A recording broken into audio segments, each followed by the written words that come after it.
Қызылшаның пайдасы.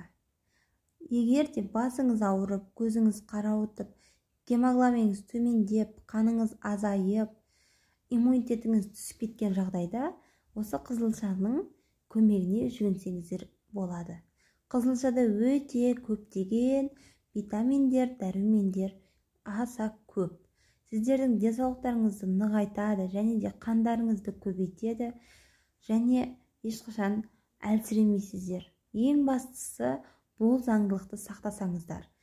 Біз қызылшаны көбіне қайнатып салатқа, тамаққа қосамыз. Ол да пайдалы, бірақ қызылшаны қайнатпай, суын сығып ішетін болсақ, денсаулығымызға аса зор пайдасы бар екен. Сіздер білесіздер ме?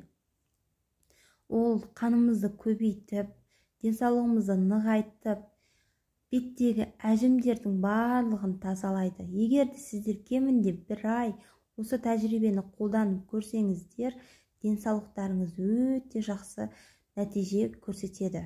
Және біз сәбіз, алма, лимон, қызылшаның барлығын блендерден өткізіп, согын ішетін болсақ, ол біздің қанымыздың көбеюіне және де денсаулығымыздың нығаюына, иммунитетімізді жақсы көтеруіне өте жақсы әсер етеді. Сіздер міндетті түрде осы тәжірибелерді жасап көріңіздер, денсаулықтарыңызды нығайтыңыздар және де ешқашан ауырмаңыздар.